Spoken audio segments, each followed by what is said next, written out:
ஆண்டவராகிய இயேசு கிறிஸ்துவின் நாமத்தினாலே இந்த நோ யுவர் பைபிள் ப்ரோக்ராமுக்கு வேலூர் ஏச்சி திருச்சபையின் சார்பாக உங்களை வாழ்த்தி வரவேற்கிறோம். கடந்த நாட்களில் கர்த்தருடைய வேதத்தை தியானித்து கொண்டிருக்கிற போது கர்த்தர் எனக்கு ஒரு வேத பகுதியை உணர்த்தி தந்தார். ஆவியானவர் அந்த பகுதியை கொண்டு உங்களோடும் பேசுவார் என்று நான் கர்த்தருக்குள்ளே விசுவாசிக்கிறேன். 2 ராஜாக்களின் புஸ்தகம் 1ஆம் அதிகாரத்தில் நான் வாசித்து கொண்டிருக்கிற போது அங்கே எலியாவுக்கு நேராய் 3 குழுவாய் 50 பேர் வருகிறதை பார்க்க முடியும். முதலாவதாக ஒரு 50 பேர் வந்து, தேவனுடைய மனுஷனே, ராஜா உன்னை கூப்பிடுகிறார், வா என்று கூப்பிடுகிறார். கூப்பிட்ட உடனே, நான் தேவனுடைய மனுஷனானால் அக்கினி உன் மீது இறங்கி வந்து உன்னை பட்சிக்கட்டும் என்கிறார். அந்த மனுஷனையும் அந்த 50 பேரையும் அந்த அக்கினி பட்சிக்கிறது. ரெண்டாவதாக இன்னொரு குழு வருகிறார்கள் 50 பேரோடு, இன்னொரு மனுஷனும் ஒரு தலைவனும் அந்த 50 பேரும் சேவகர்களாய். அவர்களும் அப்படியே வந்து தேவனுடைய மனுஷனே உன்னை ராஜா வர சொல்கிறார் என்று கூப்பிடுகிறார்கள். நான் தேவனுடைய மனுஷனானால் அக்கினி உங்கள் மீது வரட்டும் என்று சொல்கிறார்.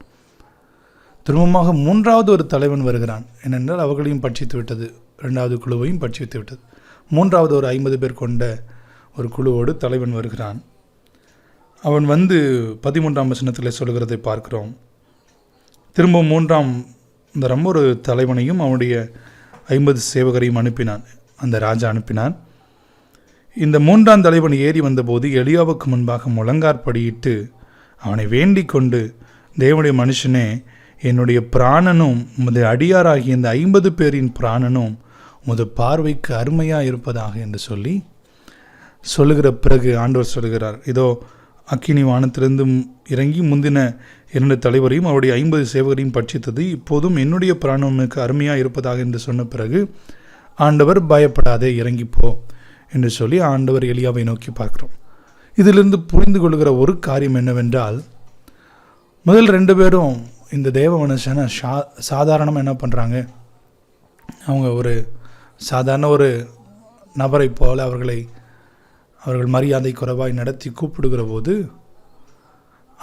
அவனுக்குள்ள அந்த பாதிப்பு உண்டாகிறதுனாலே அதனுடைய விளைவை அவர்கள் அனுபவிக்கிறதை பார்க்கிறோம். ஆனால் அடுத்ததாக இந்த 3வது வருகிற தலைவன் தாழ்மையாய் அந்த தேவ மனுஷனை நோக்கி பேசுகிறத பார்க்க முடியும். இதிலிருந்து இன்றைக்கு நான் பேச விரும்புகிற ஒரு காரியம், தேவ மனிதர்களுக்கு செய்ய வேண்டியவைகள், செய்யக்கூடாதவைகள் என்ற தலைப்பிலே சில காரியங்களை பேசுகிறேன். இதை அடிப்படையாக வச்சு எலியாவின் வாழ்க்கையிலிருந்து அவனுக்கு செய்யப்பட்டவைகள், அவருக்கு செய்யக்கூடாதவைகள் என்று சில காரியங்களில் நான் உங்களோடு பேச விரும்புகிறேன். முதலாவதாக ஒரு காரியம், இந்த வசனத்தின் அடிப்படையில் நாம் பார்க்கும் பொழுது அவர்களுக்கு நாம் மரியாதை செலுத்த வேண்டும். நம்ம என்ன பண்ணணும், இந்த தேவ மனுஷன் தேவனுடைய ஊழியத்தை பெற்று தேவனுடைய ஊழியத்தை செய்கிற எல்லாருக்கும் நம்ம எப்பொழுதும் என்ன பண்ணணும், ரெஸ்பெக்ட் கொடுக்கணும். அவங்க சிறியவங்களோ பெரியவங்களோ, நல்ல நாலேஜ் இருக்கிறவங்களோ படிக்காதவங்களோ, அதுங்க யாராக இருந்தாலும் சரி. ஆனால் அவர்கள் தேவனால் அழைக்கப்பட்டவர்கள். ஆகவே நாம் அவர்களுக்கு எப்பொழுதும் மரியாதை செலுத்த, கனம் செலுத்த நாம் பழகியிருக்க வேண்டும். எசபேல் இந்த தேவ மனுஷனுக்கு மரியாதை செலுத்தாமல் போனதை பார்க்கிறோம். நாம் மரியாதை செலுத்தவில்லை என்றால், அந்த 2 கூட்டமும் பார்க்குறோம், அவங்க மரியாதை செலுத்தலை. ஆகவே அதனுடைய அந்த விளைவு அனுபவித்தார்கள். ஒரு சத்தியத்தை புரிந்து கொள்ள வேண்டும். நாம் மரியாதை செலுத்தாமல் அவர்களை தரக்குறைவாக நடத்தி அதனுடைய வாழ்க்கையில் பாதிப்பை உண்டாக்கினால் அல்லது மன சஞ்சலத்தை உண்டாக்கினால் அதை பார்க்கிற ஆண்டவர் கண்டிப்பாக கணக்கு நம்மிடத்தில் கேட்பார், நம்மிடத்தில் ஆண்டவர் பேசுவார். ஆகவே எப்பொழுதும் ஒரு தேவ மனிதனை கனக்குறைவாக, மரியாதை குறைவாக நாம் நடத்தக்கூடாது. அதிலிருந்து நாம் வெளிவர, அப்படி நடத்தி கொண்டிருந்தால் வெளிவர கர்த்தர் நமக்கு என்ன பண்ணுவாராக, உதவி செய்வாராக. மன்னிப்பு கேட்க, ஆண்டவரிடத்தில் மன்னிப்பு கேட்க, அந்த போதரோடு நல்வுறவாக கர்த்தர் உதவி செய்வாராக. 2வது ஒரு காரியம்,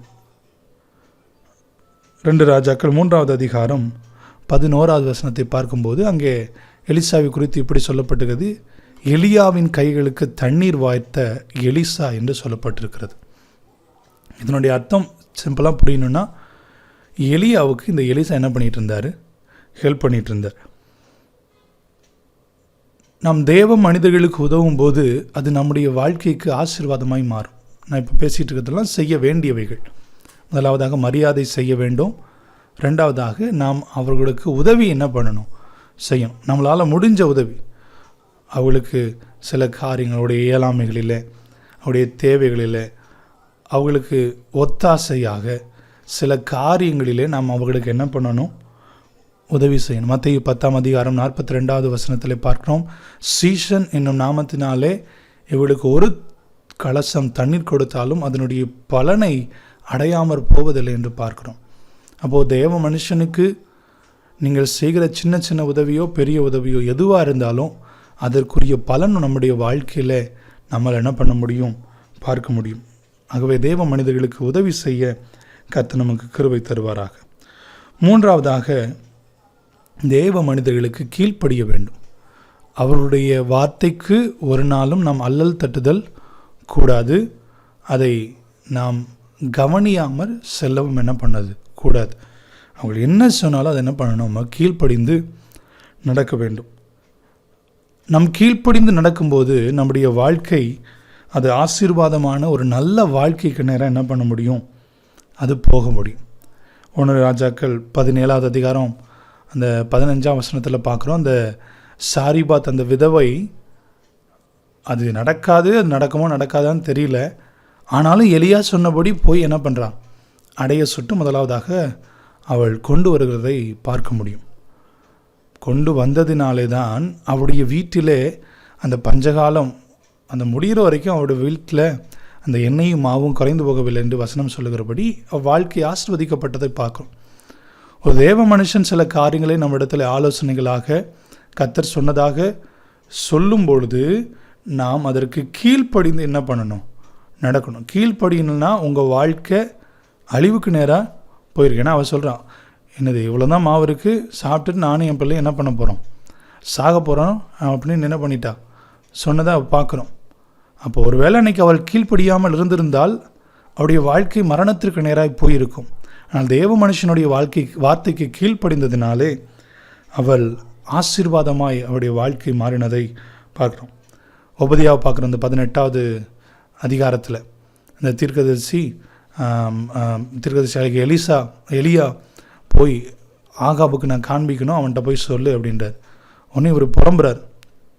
இவர் புலம்பி, ஐயா நீ திடீர்னு இப்படி நிற்கிறீர், ஏற்கனவே நாங்கள் நிறைய இடத்துல உங்களை தேடணும், நீங்கள் இல்லைன்னு சொல்லி ராஜாட்ட சொல்லி வச்சுருக்கோம், அப்புறம் திடீர்னு நீங்கள் இருக்கிறேன்னு சொல்கிறீங்க, இப்போ நான் போய் சொல்கிற டயத்தில் நீங்கள் எங்கிட்டாவது ஆண்டவர் உங்களை கொண்டு போயிட்டாருன்னா ஏன் உயிர் போயிடும் அப்படின்னு சொல்லி இதெல்லாம் புலம்புறார். 8வது அந்த 18வது அதிகாரத்தை புலம்புறார். இருந்தாலும் அவர் 16வது வசனத்தை போய் என்ன பண்ணுறாரு? ஆகாபுக்கு அவர் அந்த காரியத்தை சொல்லி விடுகிறதை நாம் பார்க்கிறோம். ஒருவேளை அன்னைக்கு அந்த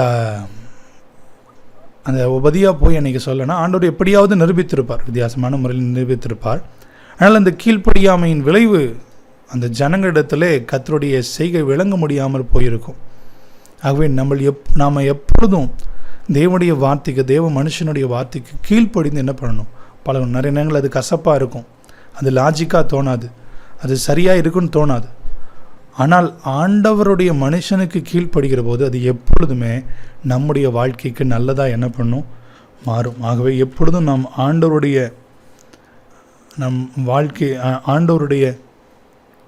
அந்த வார்த்தைக்கு, ஆண்டவருடைய மனுஷனுடைய வார்த்தைக்கு கீழ்ப்படி நடக்க கர்த்தர் நமக்கு என்ன பண்ணுவாராக? உதவி செய்வாராக. 4வதாக அவர்களுக்கு நாம் செய்ய வேண்டிய ஒரு காரியம், நாம் அவர்களை என்ன பண்ணணும்? கவனித்து கொள்ளணும்.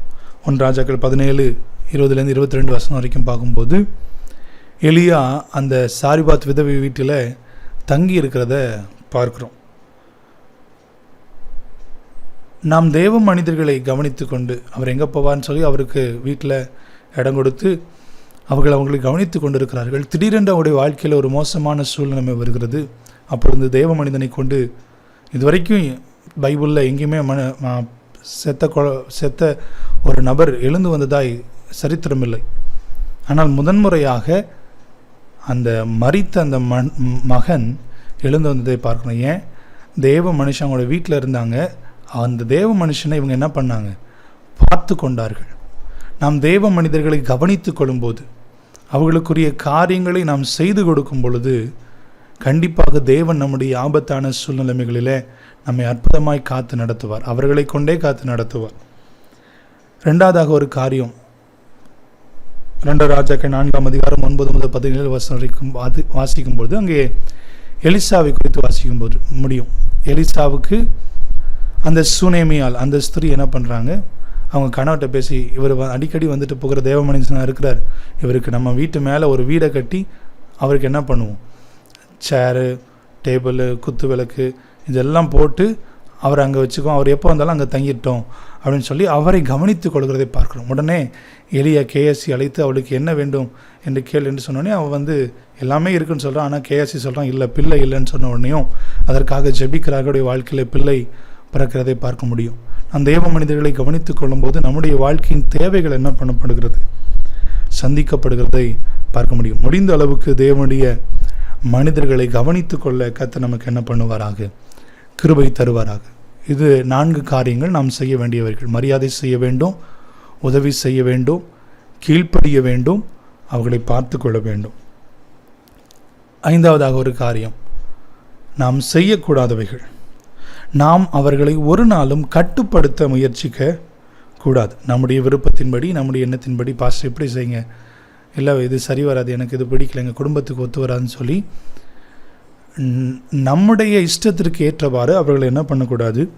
கட்டுப்படுத்தக்கூடாது. ஏன் கட்டுப்படுத்தக்கூடாது? அவர்கள் தேவனுடைய மனுஷன், அவர்கள் தேவனுடைய வார்த்தையின்படி செய்கிறவர்கள். நம்ம அவர்களை கட்டுப்படுத்தினா நம்ம ஆண்டவரை கட்டுப்படுத்துகிறதற்கு சமம். உபதியாவை பார்க்குறோம், நீங்கள் ஏன் இப்போ வந்தீங்க, நீங்கள் என்ன பண்ணிடுங்க, போயிருங்க அப்படின்னு சொல்லி சொல்கிறத பார்க்குறோம். அன்றைக்கு அவன் கட்டுப்படுத்தி இருந்தால் அன்றைக்கு ஆண்டவருடைய கிரியை அந்த இஸ்ரவேலில் வெளிப்பட்டு இருக்க முடியாது. நாம் நம்முடைய வாழ்க்கையிலே நாம் மிகவும் கவனமாக இருக்க வேண்டும். ஒரு நாளும் தேவனுடைய மனுஷர்களை, தேவதாசர்களை நம்முடைய இஷ்டத்தின்படி, நம்முடைய விருப்பத்தின்படி நாம் என்ன பண்ணக்கூடாது? கட்டுப்படுத்தக்கூடாது. கட்டுப்படுத்தாதற்கு கர்த்தர் நமக்கு என்ன பண்ணுவாராக? கிருபை தருவாராக. மத்தேயு 16ஆம் அதிகாரம் 22ஆம் வசனம் 23ஆம் வசனத்திலே ஆண்டவர் அவருடைய அந்த மரணத்தை குறித்து பேசுகிறது, எல்லாம் சம்பவிக்க போகிறது அப்படின்னு சொல்லி பேசுகிற உடனேயும் பேதுரு இயேசுவை தனியாக கூட்டிகிட்டு போய் அவர் திட்டுறாரு. இயேசுப்பா ஏன் இப்படி பேசுகிறீங்க, நடக்காத பார்த்துக்கலாம் அப்படின்னோடனே ஆண்டவர் என்ன சொல்கிறார்? பின்னாக போ சாத்தானே என்று சொல்லி திட்டுகிறார். ஏன்னா இது தேவனுடைய சித்தம், இது நடக்க வேண்டும் என்பது தேவனுடைய செயல், நீ என்ன தடுக்கிறியா அப்படின்னு சொல்லி ஆண்டவர் பேசுகிறத பார்க்குறோம். நம்ம புரிந்து கொள்ளணும், ஒரு நாளும் நம்முடைய சித்தத்திற்காக, நம்முடைய விருப்பத்திற்காக தேவ மனுஷனுக்கு விரோதமாக அவருடைய வார்த்தையை மீறி நம்ம ஒரு நாள் என்ன பண்ணக்கூடாது? செயல்படக்கூடாது. அப்படி செயல்பட்டோம் என்றால் அது நம்முடைய வாழ்க்கையில் அது மிகப்பெரிய பாதிப்பை கொண்டு வரும். என்ன பாதிப்பு? ஆண்டவருக்கு விரோதமாக எழும்புகிற அப்படிப்பட்ட ஒரு பாதிப்பை என்ன பண்ணிடும்? கொண்டு வந்துடும். இது 5ஆவது காரியம், நம்ம அவர்களுக்கு செய்யக்கூடாத ஒரு காரியம். 6ஆவது ஒரு காரியம் நாம் அவர்களுக்கு செய்யக்கூடாது என்னவென்றால், அவர்களுக்கு எதிர்த்து நிற்கக்கூடாது. Don't stand against them. 5ஆவது பார்த்தோம், டோன்ட் கண்ட்ரோல் தெம். 6ஆவது டோன்ட் ஸ்டாண்ட் அகெயின்ஸ்ட் தெம். அவங்களுக்கு எதிராக நம்ம என்ன பண்ணக்கூடாது? நிற்கக்கூடாது. ஏன் அவங்களுக்கு எதிராக நிற்கக்கூடாது? அவங்க தேவனுடைய மனுஷன். அவளுக்கு எதிரான என்னம்னா கண்டிப்பாக என்ன பண்ணிடுவோம்? நம்ம தோற்றுறோம். இதனை அறிந்த தாவீது தான் ஒரு காரியத்தை செய்கிறார். ஆண்டவர் அபிஷேகம் பண்ணின மனுஷன் மேலே கை போடுவது எப்படி? ஏன்னா ஒரு விளக்கம் இப்படி சொல்லுகிறது, நான் சவுளை தொடணும்னா சவுளுக்கு அந்த காலத்தில் அபிஷேகம் எப்படி பண்ணுவாங்கன்னா, அந்த தைல குப்பியோ தைல கொம்பியோ எடுத்து மேலே ஊற்றுவாங்க, அது அவன் மேலே இருக்கும். நான் அந்த தேவ மனுஷன் தொடணும், அதுக்கு முன்னாடி யார் எதை தொடணும்னா நான் அவருடைய அபிஷேகத்தை என்ன பண்ணணும்? தொடணும். அப்போ அந்த அபிஷேகத்துக்கு விரோதமாக என்னால் என்ன பண்ண முடியும்? நிற்க முடியாது, நின்று என்னால் ஜெயிக்க முடியாது. அதை அறிந்த அந்த தாவீது தான் அதை விலகி விலகி என்ன பண்ணுகிறார்? ஓடுகிறதை பார்க்க முடியும். அவன் நம்ம புரிந்து கொள்ளணும், நம்ம தேவ மனுஷனுக்கு அவர்களை தப்பு செஞ்சாலும் அவங்களுக்காக ஜெபம் பண்ணுங்க, பசங்களாம் பாஸ்டர் இந்த மாதிரி செய்கிறது சரியில்லை அப்படின்னு சொல்லி கூப்பிட்டு பேசலாம். ஆனால் அவர்களுக்கு எதிர்த்து நிற்கும் பொழுது கண்டிப்பாக நம்ம என்ன பண்ணிடுவோம்? மடிந்து போய்விடுவோம். ஆகவே நாம் ஒரு நாளும் எதிர்த்து நிற்காதபடி நம்மை காத்து கொள்ள கர்த்தர் கிருபை தருவாராக. மிரியாம் அந்த மோசேக்கு விரோதமாக எழும்புகிறத பார்க்குறோம். அவங்க எழும்புகிற போது அவருடைய வாழ்க்கையில் ஆண்டவர் வந்து பேசி, என் மனுஷனுக்கு விரோதமாக நீ பண்ணுறியான்னு சொல்லி ஆண்டவர் கோபப்பட்டு அவர் பேசிவிட்டு போகிறார். அவருடைய கைகளிலே குஷ்டம் வருகிறதை பார்க்கிறோம். நம்ம ஆண்டவருக்கு விரோதமாய், ஆண்டவருடைய மனிதனுக்கு விரோதமாய் நம்ம எழும்பி நிற்கும்போது அது நமக்கு மிகப்பெரிய பாதிப்பையும் ஒரு இழப்பையும் நமக்கு கொண்டு வரும். ஆகவே ஒரு நாளும் தெய்வ மனிதர்களுக்கு எதிர்த்து நிற்காதபடி கர்த்தர் நம்ம என்ன பண்ணுவாராக, பாதுகாத்துக் கொள்வாராக. 7வது கடைசியாக ஒரு காரியம், தேவ மனிதர்களுக்கு தூரமாகாதேயுங்கள். நம்ம 2 ராஜாக்களில் பார்க்குறோம். 2வது அதிகாரத்தில் இந்த எலியா எங்கெங்கெல்லாம் போகிறாரோ அங்கங்கெல்லாம் அந்த எலிசா என்ன பண்ணுறார், பின்னாடியே போகிற போது தான் அவருக்கு அந்த ஆண்டவருடைய விசேஷித்தமான அந்த வரம், இரட்டிப்பான நன்மை, அந்த இரட்டிப்பான அபிஷேகம் அவருடைய வாழ்க்கையில் கிடைக்கிறத பார்க்குறோம். நம்ம எப்பொழுதும் தேவ மனுஷனுக்கு தூரமாக போயிட்டோம்னா நம்முடைய வாழ்க்கை மோசமான, கர்த்தரால் ஆசீர்வதிக்கப்பட முடியாத ஒரு நிலைமைக்கு என்ன போயிடும். ஆனால் தேவ மனிதர்களுடையோடு நம்முடைய பழக்கம், நம்முடைய பேச்சு, நம்முடைய ஆலோசனை இவைகள் எல்லாம் இருக்கும்போது நம்முடைய வாழ்க்கையை செம்மையான வாழ்க்கையில் என்ன பண்ண முடியும், நடக்க முடியும். அது நம்முடைய வாழ்க்கையை உருமாற்றும், நம்முடைய வாழ்க்கையை பாதுகாக்கும், நம்முடைய வாழ்க்கையை தேவனுடைய சித்தத்தில் நடத்த அது உதவும். ஆகவே எப்பொழுதும் தேவனுடைய மனுஷரோடு நம்ம என்ன பண்ணணும், நெருங்கிய தொடர்போடு இருக்கணும். சர்ச்சுக்கு வந்துட்டு அப்படியே ஓடிடாதபடிக்கு அவளோடு நின்று பேசி பழகும்போது ஆண்டவர் நம்முடைய வாழ்க்கையை ஆசீர்வதிப்பார். தூரமாகிற போது கண்டித்து உணர்த்துதல் இல்லாமல், சரியான கைடன்ஸ் இல்லாமல் நம்முடைய வாழ்க்கை அது ஆசீர்வாதம் இல்லாத ஒரு நிலைமைக்கு என்ன போயிடும். பல சாட்சிகளை நம்ம வேத வசனத்திலிருந்து பார்க்கலாம். எலிசாவை பார்க்கலாம், யோசுவாவை பார்க்கலாம். மோசையோடு இருந்தார், ஆண்டவரோட சீஷர்கள் இருந்தார்கள், பவுலோடு தீமோத்தேயு, தீத்தெல்லாம் இருந்தார்கள். அவருடைய வாழ்க்கையிலெல்லாம் ஆசீர்வதிக்கப்பட்டது, இவளெல்லாம் உயர்த்தப்பட்டார்கள்.